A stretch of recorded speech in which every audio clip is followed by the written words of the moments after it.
নমস্কার বন্ধুরা, welcome to my channel মাঠে ময়দানে অফিসিয়াল। বন্ধুরা, এই ভিডিওতে আমি ইস্ট বেঙ্গল, মোহনবাগান ও ইন্ডিয়ান ফুটবল নিয়ে কিছু আলোচনা করব। তোমরা যারা যারা আমার ভিডিওটা দেখছো, আমার চ্যানেলটা প্লিজ সাবস্ক্রাইব করে নাও ইন্ডিয়ান ফুটবলের এরকম আরো আপডেট পেতে। তো বন্ধুরা, গত কয়েকদিন ধরে একটু অসুস্থ থাকার দরুন ভিডিও দিতে পারিনি, তার জন্য সরি। আবার এবার থেকে কিন্তু কন্টিনিউ ভিডিও আসবে। যাই হোক, তো আজকে প্রথমেই একটু অ্যালেক্স সাজিকে নিয়ে কথা বলি। তো বন্ধুরা, আজকে হচ্ছে 29শে আগস্ট।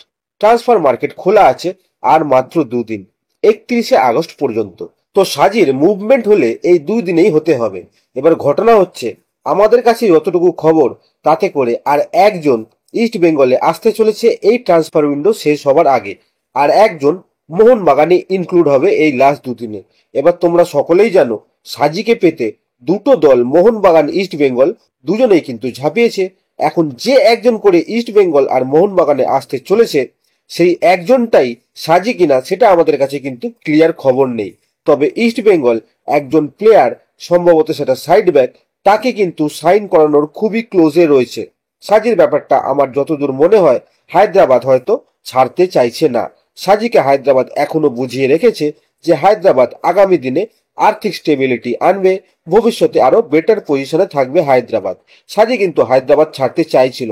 যাই হোক, একটা বিশাল ট্রান্সফার ফি হায়দ্রাবাদ সাজির জন্য বরাদ্দ করে, যেটা 1 কোটি টাকারও বেশি। ফলে ইস্ট বেঙ্গল, মোহনবাগান কোনো টিমেরই তাকে নেওয়া পসিবল হচ্ছিল না।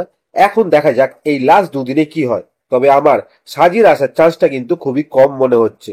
এরপর যদি আমরা একটু ART নিয়ে কথা বলি, তো এবার কলকাতা ফুটবল লিগের সুপার 6-এর ম্যাচে গোল লাইন টেকনোলজি আনছে কিন্তু IFA।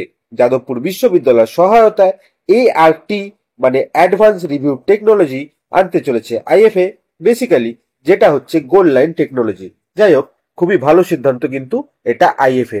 এরপর যদি আমরা একটু আনোয়ার আলীকে নিয়ে কথা বলি, তো বন্ধুরা, অনেকেই আনোয়ার আলীর ফাইনাল সিদ্ধান্ত নিয়ে ভাবছো যে কবে আসবে ফাইনাল রায়। তো বলে রাখি বন্ধুরা, হিয়ারিং এর পর প্লেয়ার স্ট্যাটাস কমিটি এতদিন ধরে টোটাল বিশ্ব ফুটবলে যত রকম এরকম সিমিলার কেস রয়েছে তার ভার্ডিক্ট গুলো ফলো করছিল, যে ফিফা কি রায় দিয়েছিল সেই কেসে। কারণ ভারতে এরকম আর কেস আগে হয়নি, আনোয়ারেরটাই প্রথম। সেই জন্য কিন্তু একটু টাইম লেগেছে।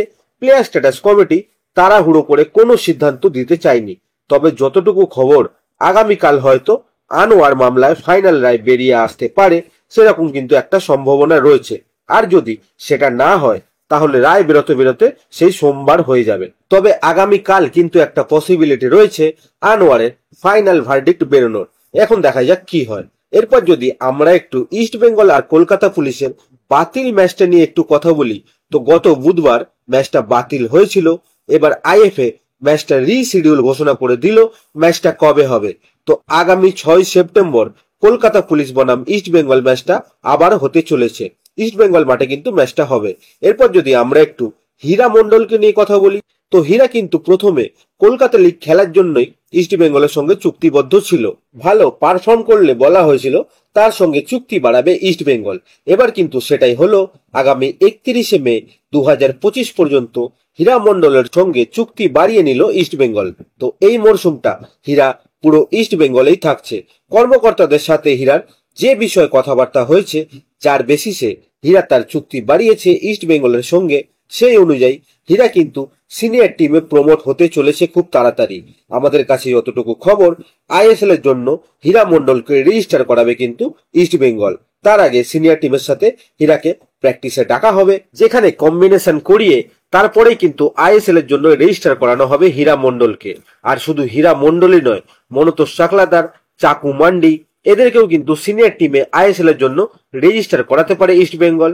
সাইড ব্যাক পজিশনটার জন্য সব রকম অপশনই কিন্তু এক্সপ্লোর করতে চাইছে কোচ কার্লেস কুয়াদ্রাত। তো এই রিজার্ভ টিমের প্লেয়ারদেরও কিন্তু ঘুরিয়ে ফিরিয়ে হয়তো ব্যবহার করতে পারে কোচ।